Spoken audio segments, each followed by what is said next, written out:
So guys, अगर आपको चाहिए एक परफॉर्मेंस सेंट्रिक फोन इस टाइम पे 2025 में जिसमें बाकी सारी चीजें भी बैलेंस हो, बस ऐसा ना हो कि परफॉर्मेंस पे ही ध्यान दिया जा रहा हो, जैसे डिस्प्ले अच्छी हो, बैटरी बैकअप अच्छा हो, सॉफ्टवेयर अच्छा हो, देन कैमरा भी डिसेंट देखने को मिल जाए, तो ये वीडियो पर्टिकुलरली आप सभी के लिए है। क्योंकि इसमें यहाँ पर इस टाइम पे जो तगड़े दो दावेदार हैं वो है Realme का P3 Ultra और iQOO का Neo 10R। इन दोनों के बीच में से आपके लिए कौन सा ज्यादा वैल्यू फॉर मनी हो जाता है? क्या वो Neo 10R होगा, क्या P3 Ultra होगा? वीडियो के आखिर तक सारी चीजें समझ आ जाएंगी, तो मेक श्योर करना कि आखिर तक ध्यान से देखना। देखो भाई, बीच में स्किप करके जाओगे फिर बड़ा पछताओगे, फिर गलत फोन ले लोगे, फिर हमें बोलोगे कि आपने सही फोन नहीं बताया। हम तो बताते हैं लेकिन आप वीडियो पूरा देखते नहीं हो, फिर कंफ्यूजन हो जाती है। अच्छा, हमको सिखा रिया है। तो बिना कंफ्यूजन करते हुए देखो, दोनों का बेस वेरिएंट आपको 27,000 तक मिल जाएगा विदाउट एनी ऑफर्स। अगर ऑफर्स वगैरह लगाओगे तो 24-25,000 तक देखने को मिलते हैं। लेकिन एक चीज है यहाँ पर कैच, दोनों का बेस वेरिएंट 8/128 के साथ आता है। अगर उससे ऊपर वाला वेरिएंट लेते हो Realme में, तो उसमें आपको UFS 3.1 का ही स्टोरेज देखने को मिलता है। लेकिन Neo 10R में आपको UFS 4.1 का ऑप्शन देखने को मिलता है 256 GB स्टोरेज के साथ। तो एक प्लस पॉइंट बन जाता है, क्योंकि UFS 4.1 over the period of year, अगर आप फोन को लंबा चलाना चाहते हो तो स्टोरेज अच्छी रहेगी, तो आपका फोन जो है ना फोटोज को जल्दी लोड कर पाएगा एंड ओवरऑल भी जो है ना थोड़ा स्मूथ रहेगा देन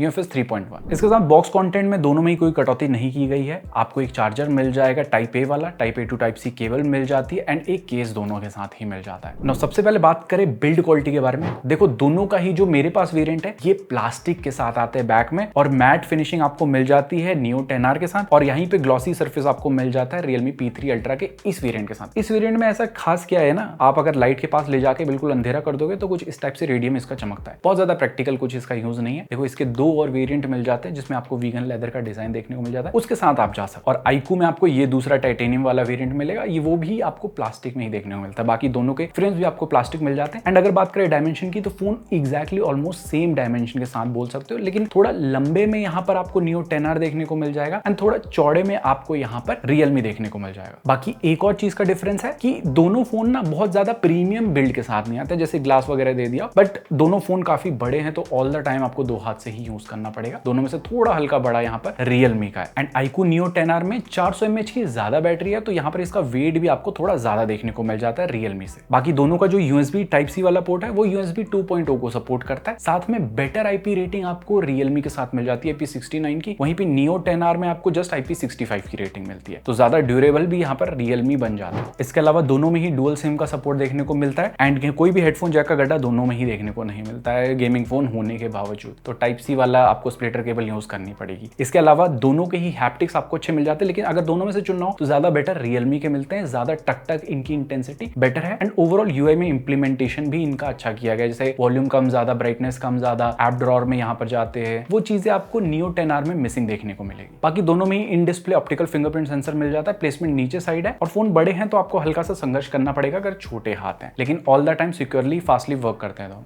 और दोनों में ही स्टीरियो स्पीकर सेट मिल जाता है हाई रेजोल्यूशन ऑडियो के साथ। ओ रियलिटी का सपोर्ट आपको Realme में देखने को मिलता है। तो साउंड क्वालिटी पहले मैं सुना देता हूँ। iQOO Neo 10R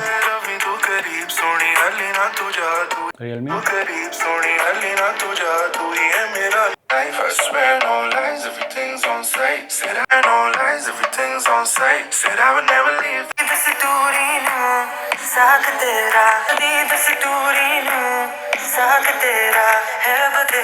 तो दोनों में से ना साउंड क्वालिटी में बहुत ज्यादा डिफरेंस नहीं है, हल्की सी लाउड आपको Realme की लग जाएगी। सो ओवरऑल बिल्ड क्वालिटी आपके ऊपर मैं छोड़ता हूँ। देखो, थोड़ा फंकी डिजाइन चाहिए देन iQOO का Neo 10R का ये वाला वेरिएंट आपको पसंद आ जाएगा, बट अगर थोड़ा बेटर IP रेटिंग देखने को चाहिए जो कि एक्चुअली में ज्यादा वर्थ इट रहेगा, देन Realme आपके लिए ज्यादा बेटर ऑप्शन रहेगा यहाँ पर। नाउ अगली चीज आ जाती है डिस्प्ले। देखो, यहाँ पर डिस्प्ले हल्की सी बड़ी आपको Realme P3 Ultra की देखने को मिल जाती है, दोनों में ही 1.5 के रेजोल्यूशन मिलती है, लेकिन Realme वाली ना क्वाड कर्व्ड एमोलेड डिस्प्ले के साथ आती है, तो आपको थोड़ा और प्रीमियमनेस इसमें देखने को मिलेगा, और वो प्रीमियमनेस दिखेगी जैसे आप बेजल्स देखोगे दोनों के। देखो, Neo 10R के भी बेजल्स कम है, लेकिन ज्यादा कम और आपको यहाँ पर Realme के साथ देखने को मिल जाते हैं, जिसका एक्सपीरियंस और बेटर हो जाता है। और एक और चीज आप ऑब्जर्व करोगे, जो Realme का ये ऊपर वाला पार्ट है ये थोड़ा ज्यादा कर्वी है, तो आपका व्यूइंग एक्सपीरियंस भी थोड़ा और बेटर हो जाता है। बट अगर आपको थोड़ी सी बैटरी बचानी है तो फुल HD कर सकते हो रेजोल्यूशन सेटिंग्स में जाके। इसके अलावा दोनों ही डिस्प्ले HDR 10+ को सपोर्ट करती है, लेकिन Netflix में HDR का सोल्यूशन आपको Neo 10R के साथ देखने को मिलेगा। YouTube में 4K HDR वीडियो दोनों में ही फ्लॉलेस फ्लॉलेसली चल जाती है। वाइडबैंड L1 का सर्टिफिकेशन दोनों में देखने को मिलता है। ओवरऑल जितना कंटेंट वगैरह दोनों में देखा ना, साइड बाय साइड भी देखोगे आपको बहुत ज्यादा डिफरेंस नहीं लगेगा। लेकिन किसी सिनेरियो में मेरे को हल्का सा लगा कि Neo 10R का थोड़ा बेटर यहाँ पर लाइट बैलेंस करना,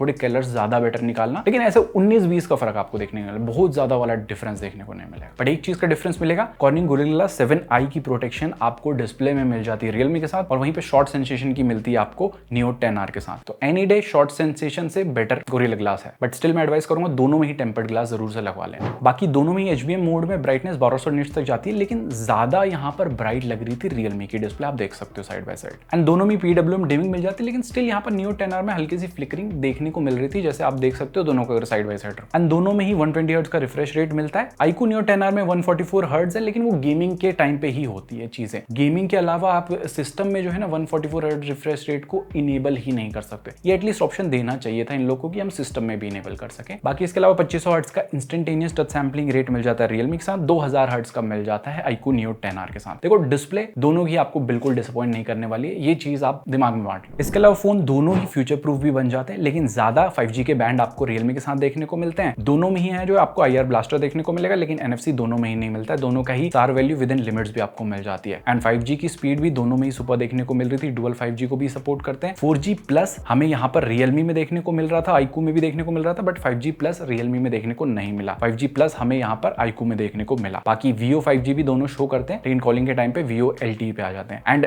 डेडिकेटेड प्रॉक्सिमिटी सेंसर आपको Realme का देखने को मिलता है। यहाँ पर iQOO Neo R में वो डेडिकेटेड नहीं है, वर्चुअल दिया। छोटा सा सेंसर ये देना चाहिए, कई कबार दिक्कत कर देता है कॉल के टाइम पे। लेकिन इसके अलावा कॉल रिकॉर्डिंग चुपके से दोनों में कर सकते हो। Realme में करने के लिए जस्ट ओ डायलर को डाउनलोड करो, कोई दिक्कत नहीं है। ओवरऑल कॉल क्वालिटी भी आपको दोनों में ही अच्छी देखने को मिल जाएगी। थोड़ा नॉइस कैंसिलेशन बेटर आपको Realme के साथ मिलता है, क्योंकि इसमें डुअल नॉइस कैंसिलेशन माइक्रोफोन ऊपर में देखने को मिलता है ना। अब आ जाती हैं चीजें जहां पर चीजें उथल पुथल होने वाली है दोनों ही फोन में। पहली चीज है उसमें से सॉफ्टवेयर। देखो सॉफ्टवेयर देखने के लिए आपको क्या करना पड़ेगा, नीचे जो सब्सक्राइब बटन है उसको दबाना पड़ेगा, ताकि ऐसा नया सॉफ्टवेयर हम आपके सामने लेके आते रहें, आपके हार्डवेयर को जंग ना लगने दें।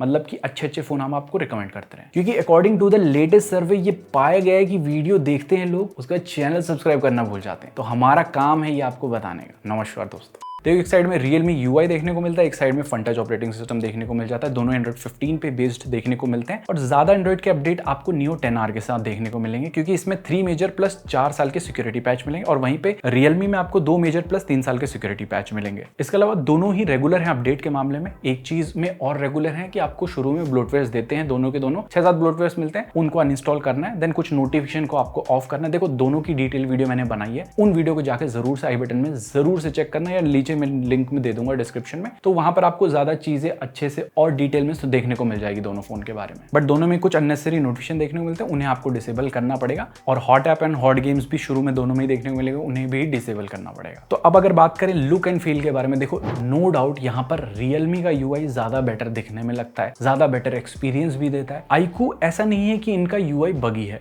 UI अच्छा है, लेकिन यहाँ पर लुक वगैरह के मामले में थोड़ा मार खा जाता है, ये तो लोगों को ये थोड़ा बोरिंग टाइप का लगता है। But definitely Realme better look के साथ आता है। बट कस्टमाइजेशन के फीचर दोनों में ही आपको ऑलमोस्ट सारे ही देखने को मिल जाते हैं, जैसे app lock, dual app internet speedometer, always on display के बहुत सारे ऑप्शन। अब ऑलवेज ऑन डिस्प्ले के भी सीमलेस वाले आपको Realme में मिलते हैं, और iQOO में कुछ इस टाइप के मिल जाते हैं। और iQOO में एक और चीज देखोगे, एनिमेशन जो है ना लॉक अनलॉक करने का कुछ नहीं है। Realme में कितना प्यारा एनिमेशन देखने को मिलता है। तो ये छोटी छोटी चीजें ही ना सॉफ्टवेयर एक्सपीरियंस को और ज्यादा बेटर बनाती है। अब इसके अलावा AI के फीचर्स भी दोनों में देखने को मिलते हैं, तो ये दोनों की AI के फीचर की लिस्ट है, लेकिन अनडाउटेडली Realme में ज्यादा AI के फीचर्स आपको देखने को मिलते हैं। और अगर बात करें एनिमेशंस की, देखो दोनों में ही एनिमेशन देखने को मिल जाते हैं। ऐप ओपन के, क्लोज के, ऐप के बीच में स्विच करते हो या ऐप को जल्दी जल्दी खोलते हो, तो यहाँ पर प्रॉपर एनिमेशन दोनों में देखने को मिलता है। लेकिन कहीं ना कहीं थोड़ा हल्का मार्जिन से मुझे Realme के UI में ज्यादा बेटर एनिमेशन फील हुए। ऑल्दो दोनों ही UI ऑप्टिमाइज है, लेकिन हल्का सा 19-20 का फर्क ना Realme के साथ आपको एक्सपीरियंस और ज्यादा मजा आएगा सॉफ्टवेयर वाले मामले में स्पेशली। अब आ जाता है मेन मुद्दा, जिस चीज के लिए हम फोन लेने के लिए डिस्कस किया था कि परफॉर्मेंस किसकी बेटर मिलेगी। देखो no doubt iQOO Neo 10R में आपको स्नैपड्रैगन का 8S Gen 3 प्रोसेसर मिल जाता है, और यहाँ पर आपको Realme में Dimensity 8350 अल्ट्रा चिप देखने को मिलता है। दोनों में ही LPDDR5X रैम मिलती है, और एक बेस वेरिएंट में दोनों में UFS 3.1 की स्टोरेज है, और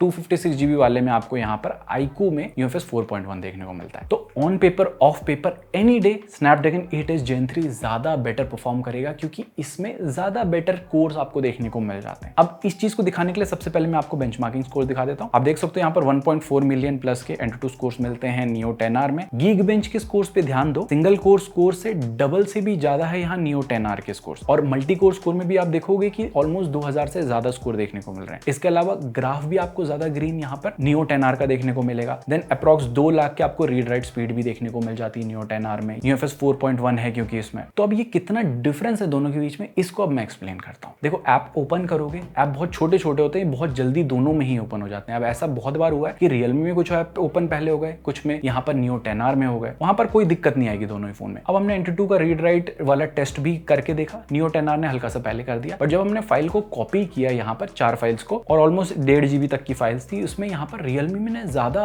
पहले उसे कॉपी कर दिया। तो ये दिखाता है कि ना कहीं सॉफ्टवेयर में ऑप्टिमाइजेशन और बेटर किया गया इन लोगों ने UFS 3.1 होने के बावजूद। और इस चीज को और टेस्ट करने के लिए हमने शटर स्पीड टेस्ट करी। आप देख सकते हो भाई साहब दोनों में ही बहुत जल्दी जल्दी फोटोज यहाँ पर क्लिक हो जाती हैं। और ऐसा नहीं है कि रियलमी वाला यहाँ पर कम काम कर रहा था स्टोरेज टाइप कम होने की वजह से, ये भी बहुत ही बखूबी यहाँ पर सारी चीजें कर रहा था। तो देखो सिंपल सी बात बताता हूँ, day to day task, multitasking, ये सारी चीजों में दोनों ही जो फोन है आपको बिल्कुल भी डिसअपॉइंट नहीं करेंगे। मक्खन जैसे, मक्खन से बहुत ज्यादा स्मूथ दोनों ही करवा देंगे। अगर गेमिंग की बात करें, नियो 10R में आपको यहाँ पर 120 FPS का सपोर्ट देखने को मिलता है BGMI में, और रियलमी में आपको यहाँ पर 90 FPS का सपोर्ट देखने को मिल जाता है। लेकिन जो गेमिंग एक्सपीरियंस है ना, दोनों में ही काफी आपको तगड़ा देखने को मिल जाएगा। iQOO में यहाँ पर 120 FPS का सपोर्ट है, लेकिन कुछ टाइम बाद, ये 5-6 मिनट बाद 90 FPS पे आ जाता है, लेकिन 90 FPS पे चिपक के मिलता है। और रियलमी में जो है ना, आपको यहाँ पर 80 to 90 FPS के बीच में परफॉर्मेंस देखने को मिलेगी, एवरेज अगर हम कंसीडर करें। और iQOO में चिपक के आप बोल सकते हो 90 FPS आपको देखने को मिलता है। बाकी हीटिंग का जो मेन कंसर्न रहता है मीडियाटेक के साथ, देखो दोनों का ही जो है हीटिंग का कोई इशू देखने को नहीं मिला। 43 डिग्री सेल्सियस के नीचे में ही टेम्परेचर दोनों का रहता है, और जायरोस्कोप वगैरह की परफॉर्मेंस भी दोनों में तगड़ी मिल जाती है। इसके अलावा कुछ एक्स्ट्रा फीचर जैसे बाईपास चार्जिंग वगैरह, वो दोनों में ही देखने को मिलता है। तो देखो मोटा मोटी बात किया जाए,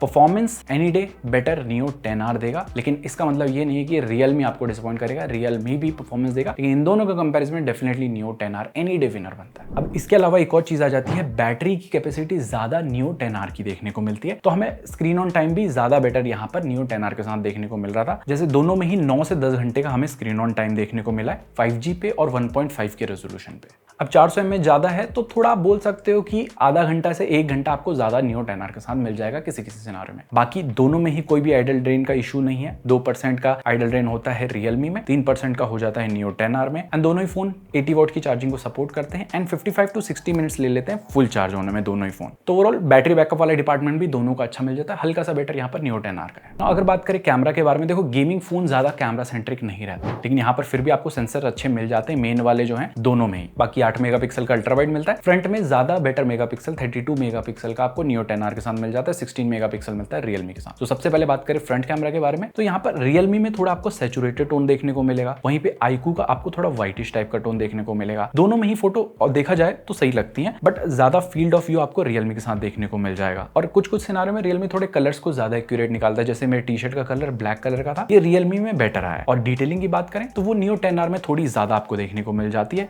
बाकी HDR भी दोनों ही यहाँ पर बैलेंस कर लेते हैं, इनफैक्ट पोर्ट्रेट मोड में भी HDR दोनों ही बैलेंस कर लेते हैं यहाँ पर, एंड पोर्ट्रेट मोड में भी हल्का सा फील्ड ऑफ व्यू आपको ज्यादा रियलमी का देखने को मिल जाता है। एज डिटेक्शन दोनों में ठीक ठाक हो जाता है, बट थोड़ा बेटर यहाँ पर मुझे iQOO का लगा। बाकी इसके अलावा ये कुछ सैंपल्स हैं, आप लोग बताओ आपको किसकी फोटो अच्छी लगी। और अगर मेन कैमरा के बारे में बात करें तो iQOO में अगेन यहाँ पर आपको व्हाइट स्किन टोन देखने को मिलता है, एंड रियलमी का थोड़ा मुझे यहाँ पर बेटर स्किन टोन लगा, हल्की सी वार्मनेस है, लेकिन फोटो ज्यादा क्लोज टू नेचुरल यहाँ पर रियलमी की लगती है। तो जिनको बूस्टेड टाइप के कलर पसंद है, उनको सोशल मीडिया रेड टाइप की फोटो सीधे रियलमी से देखने को मिल जाएगी। बाकी HDR बैलेंस कर लेते हैं दोनों ही, लेकिन यहाँ पर ज्यादा बेटर रियलमी करता है। जैसे ये गोल्डन आवर के टाइम पे हमने फोटो ली थी, तो इसमें ज्यादा बेटर रियलमी जो है ना इसने परफॉर्म किया है। बाकी 2x में भी HDR बेटर रियलमी में ही हमें लगा, और मेन से दोनों में ही 2x में डिजिटली जूम के साथ आप फोटोज क्लिक कर सकते हो, एंड मैक्सिमम चले जाता है 20x तक रियलमी में, 10x तक जाता है iQOO में। बाकी पोर्ट्रेट मोड में भी सेम कलर साइंस आपको देखने को मिलेगा, iQOO में हल्का सा व्हाइटिश रहेगा, रियलमी में थोड़ा आपको warm tone and booster type के कलर मिलेंगे। बाकी अल्ट्रा वाइड से ठीक ठाक दोनों में ही एवरेज फोटो मिल जाएंगी आपको 8 मेगापिक्सल के हिसाब से। नाइट में थोड़ा ज्यादा बेटर परफॉर्म करता हुआ मुझे iQOO लगा, ये ज्यादा बेटर लाइट को कैप्चर करता है। नाइट मोड में भी 0.6x, 1x एंड 2x का ऑप्शन आपको देखने को मिल जाता है, बट फ्रंट से आपको 4K 30 FPS सपोर्ट मिल जाता है iQOO के साथ। स्टेबल वीडियो नहीं आती है, लेकिन यहाँ पर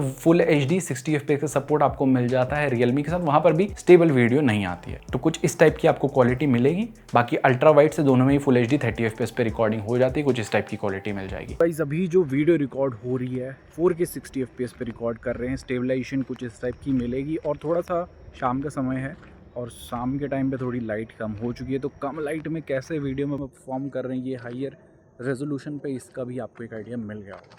सो अभी थोड़ा सा लाइट की तरफ फेस कर रहा हूँ, बट लाइट है नहीं इतनी, बट आई होप सो एक आइडिया मिल गया। तो ओवरऑल कैमरा दोनों का ही समझ लीजिए आपको एक जैसा ही मिल जाएगा, बट उसमें थोड़ा सा बेटर आपको Realme का मिल जाता है। सो ये थी पूरी कहानी Realme P3 Ultra और Neo 10R के बारे में। अब देखो चीजें आपकी यहाँ पर ऑलमोस्ट क्लियर हो गई होंगी, तो लास्ट में एक पुश भी हल्का सा मैं दे देता हूँ कि अच्छे से क्लियर हो जाएंगे। देखो बिल्ड क्वालिटी डेफिनेटली बेटर आपको Realme के साथ देखने को मिल जाती है, क्योंकि वीगन लेदर भी है, IP रेटिंग बेटर मिल जाती है। देन डिस्प्ले ऑलमोस्ट सेम दोनों में ही आपको देखने को मिलती है। क्वाड कर्व चाहिए देन Realme, कनेक्टिविटी थोड़े बेटर 5G बैंड आपको Realme में देखने को मिल जाते हैं, एंड सॉफ्टवेयर एक्सपीरियंस भी Realme में बेटर देखने को मिलता है। AI के भी ज्यादा फीचर्स यहाँ पर Realme में मिल जाता है। देन परफॉर्मेंस अगर आपके लिए चाहिए सबसे मेन प्रायोरिटी, उसके लिए आप सब चीज त्याग कर सकते हैं। वो चीज तो भाई साहब आपको Neo 10R में मिल जाएगी, जिसके साथ थोड़ी हल्की बैटरी बैकअप भी आपको ज्यादा देखने को मिल जाती है। बाकी कैमरा वाला डिपार्टमेंट भी Realme का थोड़ा बेटर देखने को मिलता है। तो ओवरऑल चीजें आई होप सो आपको समझ आ गई होंगी कि कौन सा फोन आपके लिए ज्यादा प्रैक्टिकली मैटर करता है। बाकी दोनों ही फोन जो है आने वाले 3-4 साल आराम से आपका काम चला देंगे, इंटेल एंड कंपनी वाले कोई अपडेट देके यहाँ चीजें खराब ना करते, उसके बारे में हम नहीं बोल सकते। इस टाइम पे अच्छा परफॉर्म कर रहे हैं, ये हमारा कहने का मतलब है। सो होपफुली आपके सारे डाउट्स क्लियर हो गए होंगे। अभी भी डाउट है कमेंट सेक्शन में पूछिए। नेक्स्ट कौन सा कंपैरिजन चाहते हैं वो भी आप बता सकते हो। Suggestion are always open, so make sure to comment, like करो, चैनल को सब्सक्राइब करो, ताकि हम पे भी माता रानी की कृपा बनी रहे। ठीक है, तो हम मिलते हैं बहुत ही जल्दी ऐसी किसी इंटरेस्टिंग वीडियो साथ। टिल देन जय हिंद, take care and stay fit.